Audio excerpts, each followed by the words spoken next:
እስልምና ሙሉ እምነቴ ነው።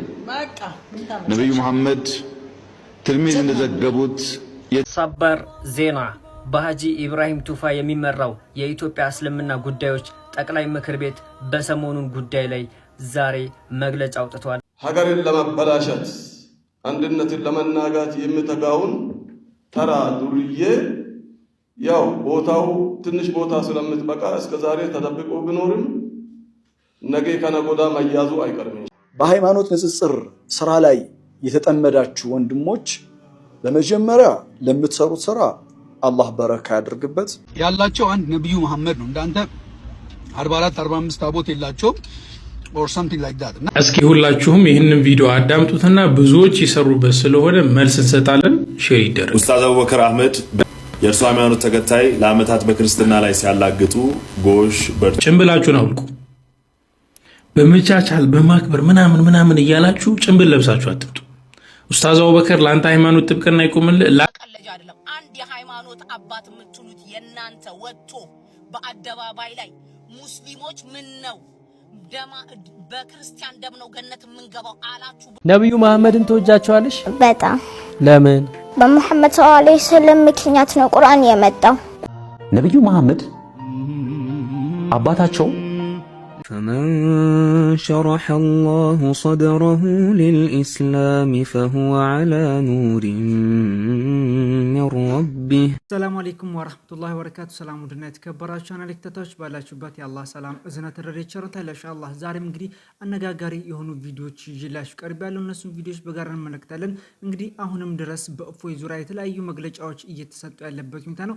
የኢትዮጵያ እስልምና ጉዳዮች አዲስ መግለጫ በዛሬው ዕለት እንግዲህ አውጥቷል። እንግዲህ ግለሰቡንም ለማያዝ ትኩረት አድርገው ከሚመለከታቸው አካላቶች ጋር እየሰራ እንደሆነ የተለያዩ መረጃዎች እየወጡ ነው። እንዲሁም ደግሞ ኡስታዝ አቡበከርን የተናገረ አንድ ግለሰብ አለ።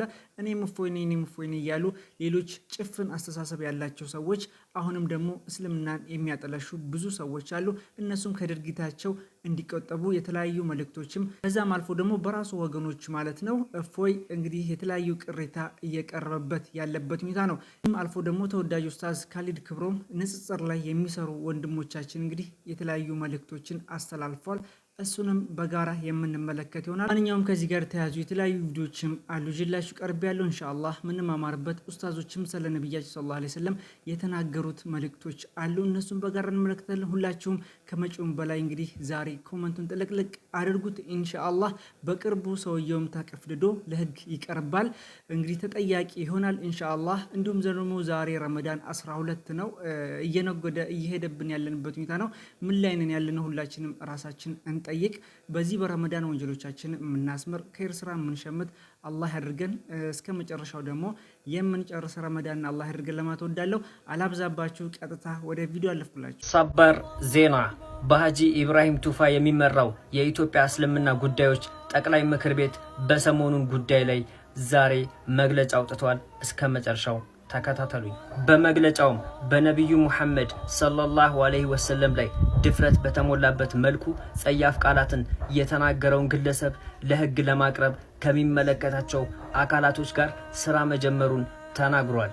ፕሬዝዳንት ሃጂ ኢብራሂም ቱፋ አክለውም ነብዩ መሐመድ ሰለላሁ ዐለይሂ ወሰለም ሲነኩ ከልባችን የምንታመም ቢሆንም ችግሩን የምንፈታው ግን በህጋዊ መንገድ ነው ብለዋል። ከነፍሳችን በላይ ውድ በሆኑት ነብዩ መሐመድ ሰለላሁ ዐለይሂ ወሰለም ላይ እጅግ በጣም ነውር የተሞላበት ንግግር የተናገረውን ሰው ለህግ ለማቅረብ ከሚመለከታቸው አካላቶች ጋር ስራ የጀመርን ሲሆን ህዝበ ሙስሊሙን ጉዳዩን እንዲከታተል ጥሪ አስተላልፈዋል። ሙሉ መግለጫውን ከፕሮፋይል ስር ባለው በቴሌግራም ቻናል ይለቀቅላችኋለሁ። ይህን ቪዲዮ ደግሞ በደንብ ኮፒ ሊንክ ሼር ፖስት እያደረጋችሁ አዳርሱት።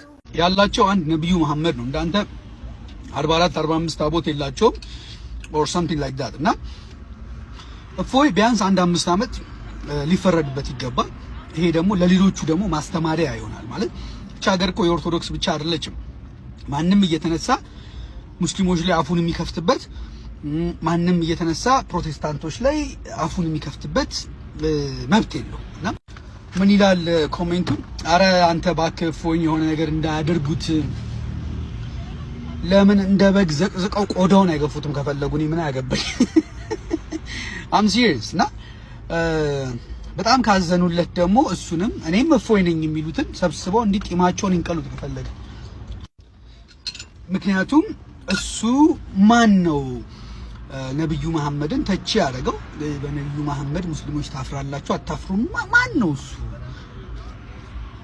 ሙስሊሞች እንደነ ያያ ዘልደት አይነቱ ሶሪ ጋይስ እና እንደነ ያያ ዘልደቷ አይነቱ እየተነሳ ፕሮቴስታንቶች ላይ አፉን የሚከፍትበት ምንም አይነት መብት የለውም እና መቀጣጫ ነው እንደውም መሆን ያለበት። እፎይ እንደውም በደንብ ስለሚታወቅ መቀጣጫ መሆን አለበት። እንደውም ሙስሊሞች ከፈለጋችሁ ትክክለኛ ስልክ ቁጥሩ ካላችሁ እኔ ደግሞ አድራሻውን ማግኘት እችላለሁ፣ እሱን ሰጣችኋለሁ። ጠበቃ ቅጠሩ፣ በቃ 1-5 አመት። ከዛ ደግሞ የሆነ ፖለቲካል እንትን ቅመም ጠብ አድርጉበት እንዳይወጣ ቶሎ። ምን መሰላችሁ ሃይማኖታዊ ግጭት ለማስነሳት በኦርቶዶክስ እና በሙስሊም ላይ ብላችሁ ጣል አድርጉበት እንደዛ ማለት ነውና ያኔ ሁሉም ሃይማኖት ኢትዮጵያ ውስጥ ተከባብሮ ይኖራል ማለት ነው። ፕሮቴስታንቶችም የራስን ኢየሱስን ስበክ፣ ኦርቶዶክሶችም የራሳችሁን ገድላችሁን አውሩ፣ ሙስሊሞቹም ቁርአናችሁን ብቻ አውሩ። ስለሌላው ሃይማኖት ማንንም አያገባውም። እኔ ከፈለኩ ሲኦል ልግባ ከፈለኩ ገነት ግባ፣ ሃይማኖት የግል ነው፣ አይመለከታችሁም። ባይዘወይና እንደዛ አድርጎ ነው ወይስ